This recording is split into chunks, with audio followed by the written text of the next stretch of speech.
जय श्री राम। हमारी दूसरी कथा का नाम है जंगल और जनकपुर। जैसा कि हमारी पिछली कथा में महर्षि विश्वामित्र दोनों कुमारों को लेकर जंगल की ओर चल पड़े। चलते चलते बहुत दूर निकल आए कि अब महल आंखों से कुछ ओझल सा हो गया था। राम और लक्ष्मण ने एक बार भी पीछे मुड़कर नहीं देखा।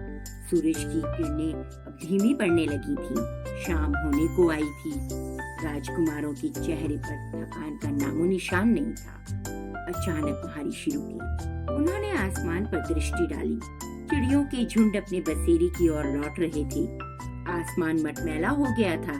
चरवाहे लौट रहे थे। महर्षि बोले, हम यहीं नदी तट पर विश्राम करेंगे। वे बोले, मैं तुम दोनों को कुछ विद्याएं सिखाना चाहता हूँ। इन्हें सिखाने के बाद तुम पर कोई प्रहार न कर सकेगा, तब भी नहीं जब तुम नींद में होगे। श्री राम और लक्ष्मण नदी में हाथ मुंह धोकर महर्षि के पास आकर बैठे। महर्षि विश्वामित्र ने दोनों भाइयों को बलाति बला नाम की विद्याएं सिखाई। वे लोग वहीं सो गए, तिनकों और पत्तों का बिस्तर बनाकर। सुबह यात्रा वहीं से शुरू हुई। चलते चलते एक ऐसी जगह पहुंच गए जहां दो नदियां आपस में मिलती थीं। उस संगम की दूसरी नदी गंगा नदी थी। आगे की यात्रा बहुत कठिन थी। नदी पार करके जंगल जाना था। जंगल बहुत घना दुर्गम था। सूरज की किरणें धरती तक पहुंचती ही नहीं थी। इतना घना, डरावना और झिंगुरों की आवाजें, जानवरों की दहाड़, कर्कश ध्वनियां सुनाई दे रही थीं। महर्षि ने कहा, ये जानवर और वनस्पतियां जंगल की शोभा हैं। इनमें कोई खतरा नहीं है इनसे हमें। असली खतरा तो राक्षसी ताड़का से है। वो यहीं रहती है। तुम्हें वह खतरा हमेशा के लिए मिटाना है। ताड़का के डर से कोई इस वन में नहीं आता। जो भी आता उसे ताड़का मार डालती, अचानक आक्रमण कर देती। उसका एक डर इतना था कि उस सुंदर वन का नाम ही ताड़का वन पड़ गया। महर्षि की आज्ञा पाकर जैसे ही श्री राम ने ताड़का को मारने के लिए धनुष पर प्रतिज्ञा चढ़ाई और उसे एक बार जोर से खींचकर छोड़ा, तो टंकार से सुनते ही ताड़का क्रोध में बिलबिलाई। ताड़का गरजती हुई राम की तरफ दौड़ी। जंगल में जैसे तूफान आ गया। ताड़का ने पत्थर बरसाने शुरू कर दिए। श्री राम ने बाण चलाई। लक्ष्मण ने निशाना साधा। बाणों से घिर गई ताड़का। राम का एक बाण ताड़का के हृदय में लगा और वह मर गई। विश्वामित्र प्रसन्न हुए और दोनों कुमारों को गले से लगा लिया।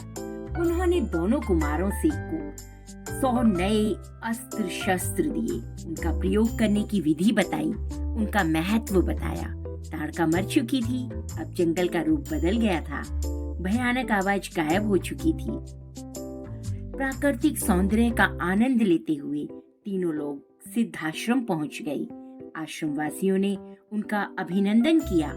महर्षि यज्ञ की तैयारी में लग गए। अनुष्ठान प्रारंभ हुआ।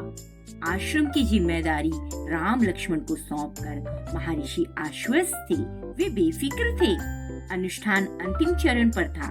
5 दिन सब ठीक ठाक चल रहा था। शांति से निर्विघ्न।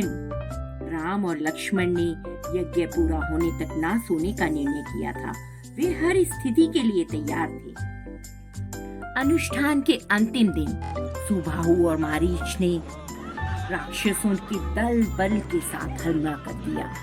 श्री राम ने राक्षसों पर का हमला होते ही मारीच पर बाण चलाया और बाण के वेग से वह बहुत दूर समुद्र के किनारे जाकर गिरा, पर वो मरा नहीं और दक्षिण दिशा में भाग गया। श्री राम का दूसरा बाण सुबाहु को लगा और वो तुरंत ही मर गया। ये देख सभी राक्षस वहां से भाग गए और महर्षि का अनुष्ठान संपन्न हुआ।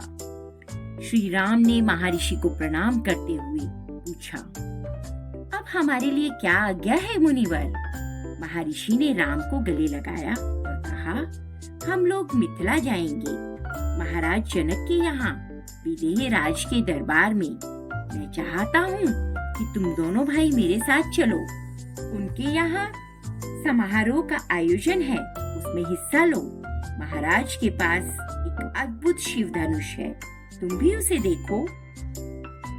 तीनों सोन नदी पार करके मिथिला की सीमा के पास गौतम ऋषि के आश्रम से होते हुए नगर पहुंचे। राजा 8 पहियों के सहारे खिसकाकर विधेयराज ने कहा, मुनिवर, मैंने प्रतिज्ञा की है, जो इस धनुष को उठाकर इस पर प्रतिज्ञा चढ़ा देगा, उसी के साथ मेरी पुत्री सीता का विवाह होगा।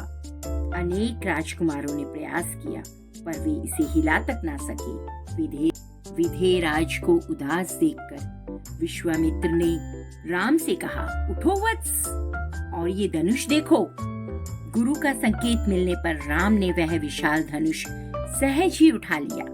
यज्ञशाला में उपस्थित विधेयराज और उपस्थित सभी लोग चकित थे। प्रतिज्ञा चढ़ाते हुए धनुष बीच से टूट गया, उसके 2 टुकड़े हो गए। यज्ञशाला में सन्नाटा छा गया। महाराज जनक की खुशी का ठिकाना न रहा। उनकी प्रतिज्ञा पूरी हुई। धनुष टूटते ही भगवान परशुराम आ गए और शिव धनुष को टूटा हुआ देखकर क्रोध से भर उठे। यह शिव धनुष था और शिव उनके आराध्य थे, लेकिन श्री राम ने अपने मीठे वचनों से उन्हें शांत कर दिया। राजा जनक का संदेश मिलते ही अयोध्या में खुशी छा गई। आनन फानन में बारात की तैयारियां हुई। हाथी, घोड़े, रथ, सेना बारात को मिथिला पहुंचने में 5 दिन लग गए। जनकपुरी जगमगा रही थी। हर मार्ग पर तोरण, हर जगह फूलों की चादरें, एक एक कोना सुव्यवस्थित था। हर घर के प्रवेश द्वार पर वंदनवार लगे हुए थे। एक एक घर से मंगल गीत गाए जा रहे थे। एक नजर राम को देखने के लिए महिलाएं, पुरुष उत्सुक थे। विवाह से ठीक पहले विधेयराज ने महाराज से कहा, राजन, राम ने मेरी प्रतिज्ञा पूरी कर बड़ी बेटी सीता को अपना लिया है। मेरी इच्छा है छोटी पुत्री उर्मिला का विवाह लक्ष्मण से हो जाए। मेरे छोटे भाई कुशध्वज की 2 बेटियां हैं, मांडवी और श्रुतकीर्ति। कृपया उन्हें भरत और शत्रुघ्न के लिए स्वीकार करें। राजा दशरथ ने यह प्रस्ताव तत्काल ही मान लिया। विवाह के बाद बारात कुछ दिन जनकपुरी में रुकी और बारात बहुओं को लेकर अयोध्या लौट आई। रानियों ने पुत्र वधुओं का बहुत ही अच्छे से स्वागत किया, उनकी आरती उतारी। स्त्रियों ने फूल बरसाए, शंख ध्वनि से गलियां गूंज उठी। यह आनंद उत्सव लगातार कई दिनों तक चलता रहा। आज की कथा यहीं पर विश्राम करते हैं और अगली कथा का इंतजार करिए। धन्यवाद।